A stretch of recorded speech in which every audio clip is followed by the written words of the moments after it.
दुधाळा येथे भीषण आग, शेतकरी दिवाकर पवार यांचे लाखोचे नुकसान, सर्व साहित्य जळून खाक. नमस्कार, वृत्तरत्न महाराष्ट्र न्यूज मध्ये आपलं स्वागत आहे.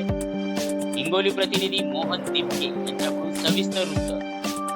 आज दुपारी 1 वाजण्याच्या सुमारास दुधाळा येथे शेतकरी दिवाकर पवार यांच्या घराला व गोठ्याला अचानक भीषण आग लागून मोठे नुकसान झाले आहे. या आगीत घरातील तसेच शेतीसाठी उपयोगात येणारे महत्वाचे साहित्य पूर्णपणे जळून खाक झाले आहे. या दुर्घटनेत बी बियाणे, खते, जीवनावश्यक वस्तू, पीव्हीसी पाईप, स्प्रिंकलरचा पाईप, संपूर्ण सेट, सुमारे 500 फूट केबल, 600 कोंबड्या, कूलर फॅन, झटका मशीन, फवारे, शेती अवजारे, अन्नधान्य आदी साहित्य आगीत भस्मसात झाले. प्राथमिक अंदाजानुसार या आगीत सुमारे 5 लाख रुपयांचे नुकसान झाले असून शेतकरी दिवाकर पवार यांचे मोठे आर्थिक नुकसान झाले आहे. घटनेनंतर परिसरातील नागरिकांनी घटनास्थळी धाव घेत मदतकार्य केले.